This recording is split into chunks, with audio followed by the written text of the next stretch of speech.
الحمد للہ رب العالمین وبہ نستعین وصلی اللہ وسلم علی سید الانبیاء والمرسلین وعلی آلہ واصحابہ اجمعین ومن تبعہم باحسان الی یوم الدین اما بعد۔ اللہ رب العالمین کی توفیق خاص اور اس کے فضل و کرم سے آج ہم نے 6ویں تراویح مکمل پڑھی الحمدللہ، اور آج کی تراویح میں سورۃ النساء کا جو آخری حصہ ہے اور سورۃ النساء کا جو آخری حصہ ہے اور سورۃ المائدہ کا تقریباً حصہ آج ہم نے سماع کیا الحمدللہ۔ آج کی تراویح میں جو آیتیں ہم نے سنی ہیں ان میں سے جو بات مجھے آپ کے سامنے رکھنی ہے وہ یہ کہ قرآن مجید میں انبیاء علیہم السلام کے جو قصے مذکور ہیں ان سے متعلق عام طور پر لوگوں میں رجحان یہ ہوتا ہے کہ آدم علیہ السلام کا قصہ سورۃ البقرہ میں ہے، سورۃ الاسراء میں ہے، سورۃ الکہف میں ہے، سورۃ الاعراف میں ہے، سورۃ حجر میں ہے، سورۃ صاد میں، ایسے ہی یاد کرتے ہیں عام طور پر۔ یہ ٹھیک ہے، یہ بھی معلومات میں ہونا چاہیے، لیکن اصل بات کیا ہے جسے ہم تدبر کہتے ہیں وہ یہ ہے کہ اللہ سبحانہ و تعالیٰ نے ایک نبی آدم علیہ السلام کا قصہ، نوح علیہ السلام کا قصہ یا ابراہیم علیہ السلام کا قصہ جہاں اللہ تعالیٰ نے بیان فرمائے ہیں تو اس جگہ پر کیا بتانا مقصود ہے، سورہ بقرہ میں کیا بتانا مقصود ہے، وہاں کیا بتانا مقصود ہے، وہاں کیا بتانا مقصود ہے، یہ بہت اہم چیز ہے۔ تو جو پارے کا خلاصہ بتا دیا جاتا ہے اس میں عام طور پر ایک بات یہ بھی آتی ہے کہ پھر اس کے بعد نوح علیہ السلام کا قصہ آیا، پھر اس کے بعد موسیٰ علیہ السلام کا قصہ آیا۔ یہ اصل نہیں ہے، اصل یہ ہے کہ اللہ رب العالمین نے ایک ہی نبی کا قصہ یہاں اور یہاں اور یہاں بیان فرمائے، تو ہر جگہ پر کیا مقصود ہے۔ آج سورۃ المائدہ کی ہم نے تلاوت سنی، اس میں بھی آدم علیہ السلام کا قصہ مذکور ہے، اور اس قصے میں جو باتیں بتائی گئی ہیں بہت ہی اہم باتیں ہیں۔ اس میں سے ایک بات میں آپ کو بتاؤں گا جسے ہر جگہ پر نہیں بتایا اللہ تعالیٰ نے۔ سورۃ المائدہ میں اللہ رب العالمین نے ارشاد فرمایا وَاتْلُ عَلَيْهِمْ نَبَأَ ابْنَيْ آدَمَ بِالْحَقِّ اذ قربا قربانا فتقبل من احدهما ولم يتقبل من الاخر قال لاقتلنك قال انما يتقبل الله من المتقين لئن بسطت يدي الي لتقتلني ما انا بباسط يدي اليك لاقتلك کیوں انی اخاف الله رب العالمين انی اريد ان تبوء باثمي واثمك فتكون من اصحاب النار وَذَلِكَ جَزَاءُ الظَّالِمِينَ فَطَوَّعَتْ لَهُ نَفْسُهُ قَتْلَ أَخِيهِ فَقَتَلَهُ فَأَصْبَحَ مِنَ الْخَاسِرِينَ۔ اب اس کے بعد جو آیت کریمہ میں پڑھ رہا ہوں وہ میرے موضوع سے متعلق ہے۔ اللہ تعالیٰ نے کہا فَبَعَثَ اللَّهُ غُرَابًا يَبْحَثُ فِي الْأَرْضِ لِيُرِيَهُ كَيْفَ يُوَارِي سَوْءَةَ أَخِيهِ۔ بات واضح ہوئی آپ کو؟ اللہ رب العالمین نے آدم علیہ السلام اور آپ کے جو دو بیٹے ہیں، دو فرزندان ہیں جن کو اللہ رب العالمین نے آغاز میں آپ کو اولاد کے طور پر عطا فرمائے، ہم سب اولاد آدم ہیں، آغاز میں اللہ نے ان کو عطا فرمائے۔ مفسرین کا تقریباً اس بات پر اتفاق ہے کہ اولیت کے طور پر جن کو اللہ تعالیٰ نے آدم علیہ السلام کو اولاد سے نوازا وہ حابل اور قابل ہیں، اور یہ نام بھی مذکور ہیں۔ ابن کثیر رحمہ اللہ نے متعدد اصحاب علم سے اس بات کو نقل فرمائے ہیں، کہا کہ جمہور مفسرین نے یہی نام بتائے ہیں۔ میرے موضوع کو سمجھیے آپ، اللہ سبحانہ و تعالیٰ نے آدم علیہ السلام کو جو آغاز میں دو اولاد سے نوازے، پھر ان کے بعد اللہ سبحانہ و تعالیٰ نے ان کو بیٹیوں سے بھی نوازے، تو صورتحال یہ تھی کہ ایک مسئلے کو لے کر دو بھائیوں میں ایک نزاع کا معاملہ پیدا ہو گیا۔ اس میں سے ایک بھائی تو خیر پر تھا، نزاع ہوا تھا ایک طرف سے، لیکن ان کی بھی تو اس میں شراکت تھی، معاملہ ان سے بھی تو جڑا ہوا تھا، دونوں بھائیوں کا معاملہ ہے، لیکن ایک خیر پر قائم ہے، ایک شر پر قائم ہے۔ اللہ رب العالمین نے آدم علیہ السلام سے کہا کہ دونوں اللہ کے راستے میں قربانی پیش کریں، اللہ سبحانہ و تعالیٰ کے راستے میں جس کی قربانی قبول ہوگی اسی کے لیے وہ بات ہوگی جس بات کے لیے نزاع ہو رہا ہے۔ بہرحال معاملہ آگے بڑھتا گیا، قربانی بھی اس بھائی کی قبول ہوئی جو کہ حابل ہیں، اور وہ جو بھائی تھا جو شر پر قائم تھا، اس نے یہ ٹھان لی کہ اب میں تمہیں قتل کر کے رہوں گا، لیکن اس بھائی نے کہا لئن بسطت الی یدک لتقتلنی ما انا بباسط یدی الیک لاقتلک، تم مجھے قتل کرنا چاہو میں تمہیں قتل نہیں کروں گا، اس وجہ سے نہیں کہ میں عاجز ہوں، میں کمزور ہوں، میں ضعیف ہوں، میرے پاس طاقت نہیں ہے یا میرے پاس ہنر نہیں ہے، میں تم کو مار نہیں سکتا ہوں، اس وجہ سے کہ میں تمہیں قتل نہیں کروں گا کیونکہ انی اخاف اللہ رب العالمین۔ لیکن دیکھو اس کے لیے یہ چیز مزین ہو گئی، فطوعت له نفسه قتل اخی، بھائی کو قتل کرنا اسے اچھا لگا، بھلا لگا اس کو کہ اس کو مار کے ہی رہوں گا میں، اور قتل بھی کر دیا اس کو۔ لیکن بھائی کی لاش کو لے کر کے پھرتا رہا کہ اس کو کریں گے کیا؟ اللہ سبحانہ و تعالیٰ نے کس جانور کو بھیجا؟ کس جانور کو بھیجا؟ غراب کو، کوے کو۔ کس کو؟ ابھی کوا مت بولیے، ابھی بولیے غراب، کیونکہ غراب بولیں گے تو ہی میرا موضوع سمجھ میں آئے گا، کوا بولیں گے تو میرا موضوع سمجھ میں نہیں آئے گا۔ غراب، فبعث اللہ غرابا، یعنی اللہ سبحانہ و تعالیٰ نے ایک غراب کو بھیجا، کوے کو، اس کا معنی کوا ہے لیکن غراب بولیے تبھی آج کا ہمارا موضوع واضح ہوگا۔ اللہ رب العالمین نے غراب کو بھیجا، اور اس نے اس کا جو ہم جس جو غراب ہے ایک اور کوا وہ مرا پڑا تھا۔ اب یہ جو باتیں آتی ہیں کہ دو کووں میں جو لڑائی ہو گئی تھی جس نے مار دیا، یہ سب کہیں مذکور نہیں ہے۔ ایک کوا جو مرا ہوا تھا، دوسرا غراب زمین میں کھدائی کی اور اس کوے کو ڈال دیا، اس غراب کو ڈال دیا۔ سمجھ میں بات آپ کو؟ اب اس نے دیکھا کہ میں انسان ہوں، ہوش و حواس والا ہوں، سمجھ بوجھ رکھنے والا ہوں، لیکن ایک نیا تجربہ زندگی کا، اس سے پہلے کبھی کسی کا قتل ہی نہیں ہوا تھا، قتل کیا کسی کی موت ہی نہیں ہوئی تھی، کہ کیا کیا جائے؟ ایک جانور سے سیکھا اس نے، فَأَصْبَحَ مِنَ النَّادِمِينَ۔ وہ شرمندگی کس طرح کی شرمندگی تھی؟ کیا قتل کی شرمندگی تھی یا یہ کہ مجھے جانور سے سیکھنا پڑ رہا، یہ شرمندگی ہوئی اس کو؟ دونوں باتیں مفسرین نے کہیں، لیکن دیکھو ایک جانور سے سیکھا اور اس نے بہرحال اپنے بھائی کو زمین میں دفن کر دیا۔ یہاں تک بات واضح ہو گیا آپ کو؟ اب غور طلب بات ہے، جو حیرانی کی بات ہے، اہل علم کو اللہ رب العالمین جو غور و فکر کی جو صلاحیت عطا فرماتے ہیں، دونوں صلاحیتیں، کائنات میں جو غور و فکر کرتے ہیں، تفکر سے کام لیتے ہیں، وہ ہلکا معاملہ ہے وہ، کیونکہ وہ ہے مخلوق، لیکن اللہ کا کلام جو اللہ کی صفت کلام ہے اس میں غور کرنا زیادہ معنی رکھتا ہے، کیونکہ وہ اللہ رب العالمین کی صفت کلام ہے۔ بات واضح ہے آپ کو؟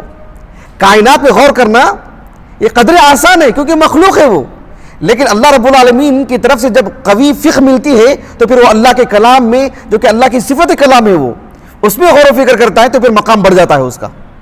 یہاں تک بات واضح ہو گیا آپ کو؟ اہل علم نے اس پر بھی غور کیا کہ اللہ رب العالمین نے قابل کو سبق سکھانے کے لیے کہ اپنے بھائی کی لاش کو کیسے زمین میں دفن کریں، کیا صورت اختیار کی جائے، اللہ سبحانہ و تعالیٰ نے اتنی بڑی تعداد میں جو اپنے مخلوقات بنائے ہیں، جانوروں میں، پرندوں میں، طرح طرح کے، اس میں سے اللہ رب العالمین نے غراب کا انتخاب کیوں کیا؟ اس پر غور و فکر کیا اہل علم نے؟ کس کا انتخاب کیا؟ غراب ہی کا کیوں؟ کبوتر کا کیوں نہیں؟ چیل کا کیوں نہیں؟ یا کسی شیر اور بھیڑیا کا کیوں نہیں؟ بلی کا کیوں نہیں؟ اللہ سبحانہ و تعالیٰ نے غراب ہی کا انتخاب کیوں کیا؟ اسی لیے میں نے آپ سے کہا کہ ابھی کوا مت بولیے، کیا بولنا چاہیے؟ قرآنی لفظ، کیونکہ قرآنی لفظ جو عربی زبان ہے فطرت کے سب سے ہم آہنگ ہے، سب سے قریب فطرت کے۔ اگر آپ کسی تصویر کو دیکھتے ہیں، اس کو اگر آپ لفظوں میں بولنا چاہے تو عربی زبان میں بآسانی بول سکتے ہیں دیگر زبانوں کے مقابل۔ تو اللہ سبحانہ و تعالیٰ نے غراب کو بھیجا۔ اب غراب کو کیوں بھیجا، اس میں کیا حکمت ہے، وہ بتانے سے پہلے آپ کو یہ جو غراب ہے لفظ، اس کا معنی آپ کو معلوم کرنا ضروری ہے۔ میں نہایت اختصار سے بتاؤں گا آپ کو انشاءاللہ تعالیٰ تاکہ غرابت دور ہو جائے۔ اس کا معنی بتاتے ہوئے عالم اسلام کے ایک عظیم لغوی معروف عالم دین احمد بن فارس رحمہ اللہ، آپ کی جو معجم ہے معجم مقاییس اللغہ، اس میں غرابہ، اس کا معنی آپ نے یہ بتایا کہ الغین والراء والباء، کہا کہ اصل صحیح کلمہ غیر منقاسہ ولکنہا متجانسہ۔ آپ نے کہا کہ اس کے جو اشتقاقات ہوتے ہیں اس لفظ کے، اس کی جو تبویبات ہوتے ہیں، الگ الگ جو باب میں جو معنی پیدا ہوتا ہے، کہا کہ وہ تو غیر قیاسی ہے لیکن اس کے جتنے بھی معنی آتے ہیں سب قریب المعنی ہیں. مثال کے طور پر عربی زبان میں غرابہ، اس کا جو بنیادی معنی آتا ہے حد الشیء. کیا معنی ہے؟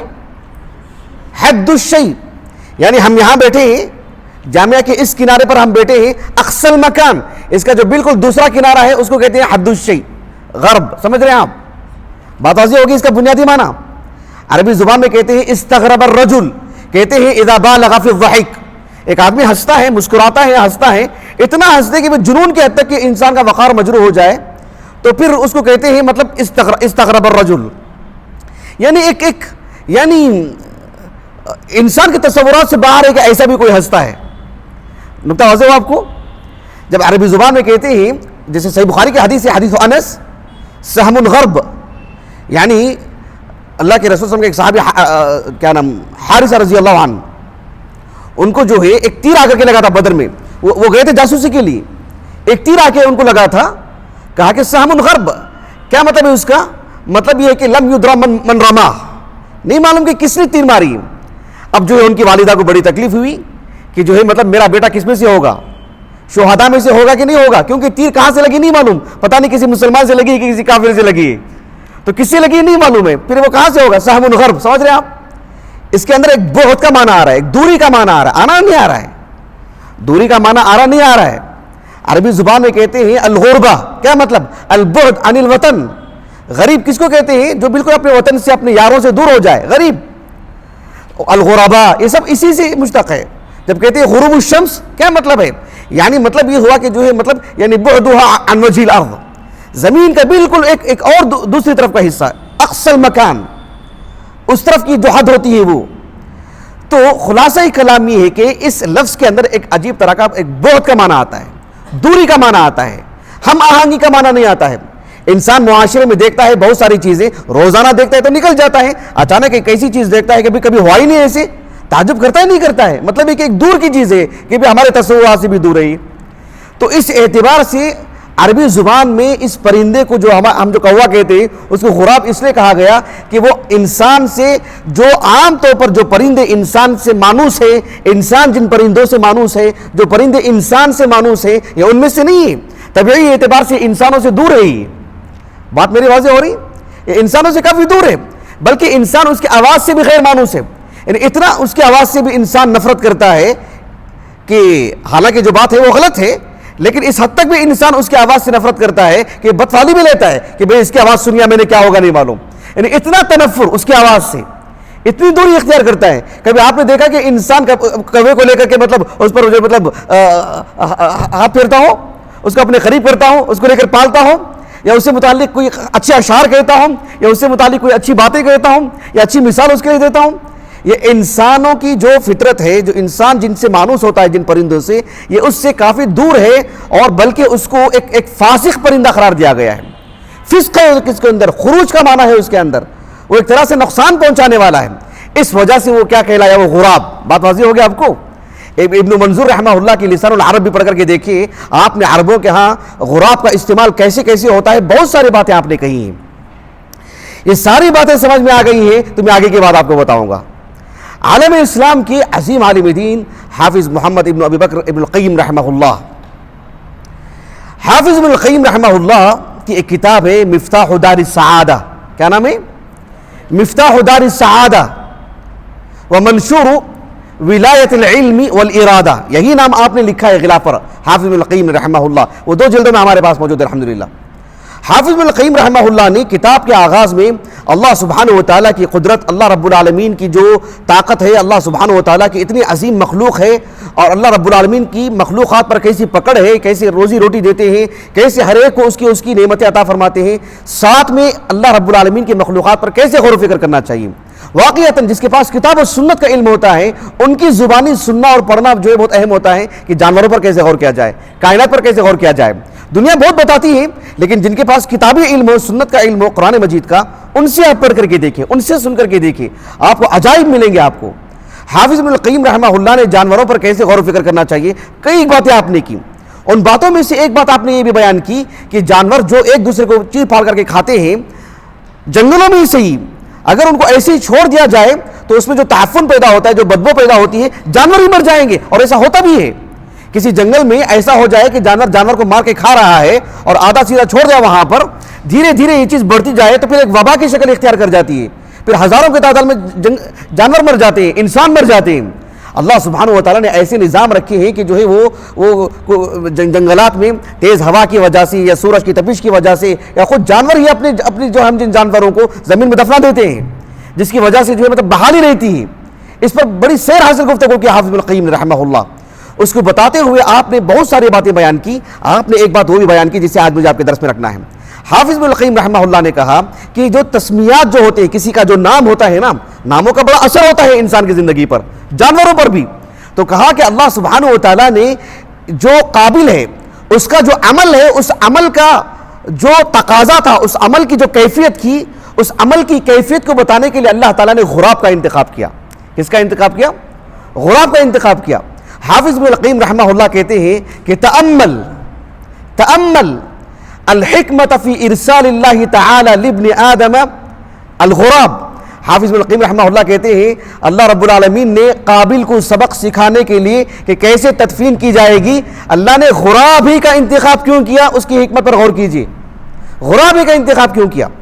حافظ ابن القیم رحمہ اللہ کہتے ہیں کہ المؤذن اسمہ, کہ غراب جو ہے اس کا اسم ہی بتا رہا ہے کہ اللہ نے غراب کو کیوں بھیجا. غراب کے اندر کیا معنی آتا ہے؟ قریب کا, دور کا معنی آتا ہے. بلکہ ایک طرح کی یعنی مطلب صرف دوری کا نہیں, ایسی دوری جو مادی دوری بھی, معنوی دوری بھی, انسان تصور تک نہیں کر سکتا کسی چیز کو دیکھ کر کے ایسا کیسا ہو گیا. تو بالکل اس کے اندر وہ چیز ہے الغراب. تو کہا کہ غور کیجئے کہ اللہ تعالیٰ نے غراب کا انتخاب کیوں کیا. حافظ ابن القیم رحمہ اللہ کہتے ہیں بغرابت القاتل من اخی, یعنی ایک شخص, ایک بھائی, ایک انسان کو قتل کرتا ہی نہیں کرتا ہے, لیکن مطلب ایک بھائی اس کے سگے بھائی کو قتل کر رہا ہے. سمجھ رہے آپ اس میں کتنی غرابت ہے نا اس میں. تو اللہ رب العالمین نے اسی کے لیے غراب کو بھیجا. کہا کہ بغرابت القاتل عن اخی, اللہ سبحانہ و تعالیٰ نے ایک بھائی نے اپنے سگے بھائی کو قتل کیا ہے. یہ عمل جو ہے انسانی دنیا میں انسان کی فطرت جو ہے اس اعتبار سے بالکل ایک غریب العمل ہے. اس وجہ سے اللہ رب العالمین نے غراب کا انتخاب کیا اور کہا وَبِغَرَابَتِهِ هُوَ مِنْ رَحْمَةِ اللَّهِ تَعَالَى, اللہ سبحانہ و تعالیٰ کی رحمت سے بھی دور ہے وہ شخص قابل جس نے جو انسان کا قتل کیا ہے. اس وجہ سے بھی اللہ رب العالمین نے اسم مسمى غراب کو بھیجا اس کو سبق سکھانے کے لیے. جو انسانوں سے میل نہیں کھاتا ہے, جو انسانوں سے دور ہوتا ہے, بالکل بھی اس کا عمل بھی ایسا ہی ہے کہ جو انسانوں سے دور ہے, انسان جن سے نفرت کرتے ہیں, انسان جس کو پسند نہیں کرتے ہیں, اللہ رب العالمین نے اسی لیے غراب کا انتخاب کیا. کہا کہ وَبِغَرَابَتِهِ عَنْ أَبِيهِ وَأَهْلِهِ, یعنی ان کے جو والد ہیں, اس کے جو گھر والے ہیں, ان سب کا جو عمل ہے جب خیر پر ہے اور ان سب سے ہر پہلو سے دور ہے. ان سے مکانی دوری بھی ہے, ان سے اخلاق کے اعتبار سے دور ہے, ان کے سکھائے ہوئے سبق سے بھی دور ہے, ہر پہلو سے دور ہے, ان کے عقیدے سے دور ہے, ان کے دین سے دور ہے. اللہ رب العالمین نے اس غرابت کے لیے غراب کو بھیجا اس کو سبق سکھانے کے لیے. بات میرے واضح ہو رہی؟ یہ بات حافظ القیم نے کہا رحمہ اللہ. کہا کہ وَاسْتِحَاشُهُ مِنْهُمْ وَاسْتِحَاشُهُمْ مِنْ, کہا کہ اس کا عمل ان سے جو ایک طرح کی وحشت ہے اور ان کو اس سے ایک طرح کی وحشت ہے. ایک دوسرے سے دوری, ایک دوسرے سے مطلب عملی اعتبار سے دوری, اخلاق کے اعتبار سے دوری, افکار و خیالات ایک دوسرے سے میل نہیں کھا رہے.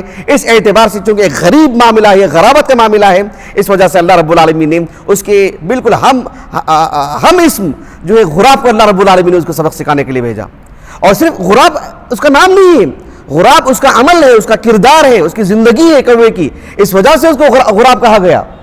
اسی لیے تو ساری باتیں اتنی ساری ہم نے آپ کے سامنے رکھی ہیں. حافظ ابن القیم رحمہ اللہ نے کہا وَهُوَ مِنَ الطُّيُورِ الَّتِي تَنَفَّرَ مِنْهَا الْإِنسُ وَمِنْ نَعِيقِهَا, کہ ایک ایسا پرندہ ہے یہ جس پرندے سے انسان عام طور پر دوری اختیار کرتا ہے, بلکہ اس کی آواز سے بھی دوری اختیار کرتا ہے. اگر جو ایک کوئل کی آواز آ رہی ہے, انسان سننے کو اچھا محسوس کرتا ہے نہیں کرتا ہے. کتنے ایسے پرندے ہیں, انسانوں کے بہت سارے, اب لوگوں کے موبائل دیکھ لیجئے, ان کے جو رنگ ٹون ہوتی ہے اس میں بھی پرندوں کی آوازیں ہوتی ہیں.